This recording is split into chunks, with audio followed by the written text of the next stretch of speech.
भारत के साथ व्यापारिक समझौते के लिए होड़। यूरोपीय यूनियन ब्रिटेन और कनाडा के साथ एफटीए को लेकर कई दौर की हो चुकी है बातचीत। भारतीय बाजार के आकार एवं विकास की गति को देखते हुए दुनिया के देश भारत के साथ व्यापारिक समझौता करना चाहते हैं। हालांकि सरकार इस दिशा में कोई जल्दबाजी नहीं करना चाहती है। पहले से ही यूरोपीय यूनियन ईयू, ब्रिटेन और कनाडा के साथ व्यापार समझौते पर कई दौर की बातचीत हो चुकी है और इस साल इन तीनों के साथ व्यापार समझौता होने की पूरी उम्मीद है। साथ ही 20 लाख करोड़ डॉलर से अधिक के बाजार में भारतीय वस्तुओं की पहुंच बिना शुल्क के या कम शुल्क के साथ हो जाएगी। इसका फायदा भारत के रोजगार परक सेक्टर को होने की उम्मीद है। ईयू की अर्थव्यवस्था का आकार 16.6 लाख करोड़ डॉलर, ब्रिटेन का 2.23 लाख करोड़ डॉलर तो कनाडा की अर्थव्यवस्था का आकार 2.2 लाख करोड़ डॉलर का है। हाल ही में नई विदेश व्यापार नीति की घोषणा के दौरान वाणिज्य और उद्योग मंत्री पीयूष गोयल ने कहा था कि हमारे साथ कई देश व्यापार समझौता करने के लिए बातचीत शुरू करना चाहते हैं। स्थिति ऐसी हो गई है कि वाणिज्य विभाग के अधिकारियों को कई शिफ्ट में काम करना पड़ रहा है। रूस, बांग्लादेश, श्रीलंका, कई अफ्रीकी देश, भूटान, यूएई से सटे कई अन्य देश भारत के साथ व्यापार समझौता करना चाहते हैं। 2 दिन पहले Bharat Thailand joint trade committee को 17 साल के बाद आमने सामने बैठक हुई और दोनों देश के बीच व्यापार के लिए नई उत्पादों की पहचान और समुद्री उत्पाद, मांस और पोल्ट्री के व्यापार में आने वाली बाधाओं को दूर करने के लिए सहमति बनी। विशेषज्ञों के मुताबिक व्यापार समझौते के लिए दिलचस्पी की मुख्य वजह है कि भारत दुनिया में सबसे तेज गति से विकास करने वाला देश बन गया है। 5वीं बड़ी इकोनॉमी होने के साथ भारत चीन के बाद सबसे बड़ा उपभोक्ता बाजार बनता नजर आ रहा है।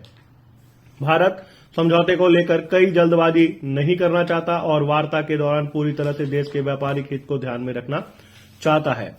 रुपए में जल्द अंतर्राष्ट्रीय व्यापार कर सकेंगे कारोबारी, ऐसा कहना है गोयल साहब का, जो कि हमारे कैबिनेट मंत्री हैं। केंद्रीय वाणिज्य एवं उद्योग मंत्री पीयूष गोयल ने शनिवार को उम्मीद जताई कि कारोबारी जल्द भारतीय रुपये में अंतर्राष्ट्रीय व्यापार कर सकेंगे।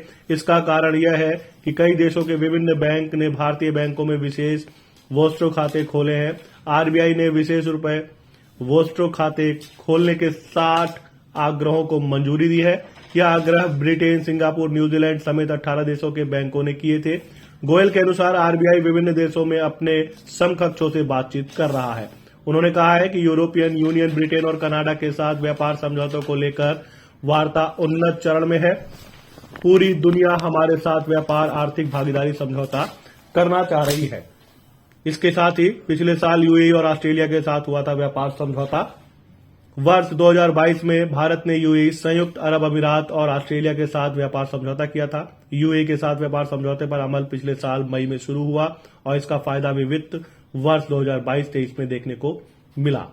वित्त वर्ष 2021-22 में भारत ने यूएई में 28.04 अरब डॉलर का निर्यात किया था, जो वित्त वर्ष 2022-23 में बढ़कर 31.33 अरब डॉलर हो गया।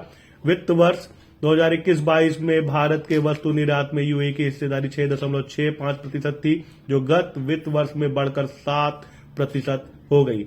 ऑस्ट्रेलिया के साथ व्यापार समझौते पर पिछले साल 29 दिसंबर से अमल शुरू हुआ है, इसलिए चालू वित्त वर्ष 2023-24 में इसे समझौता कर असर दिखेगा।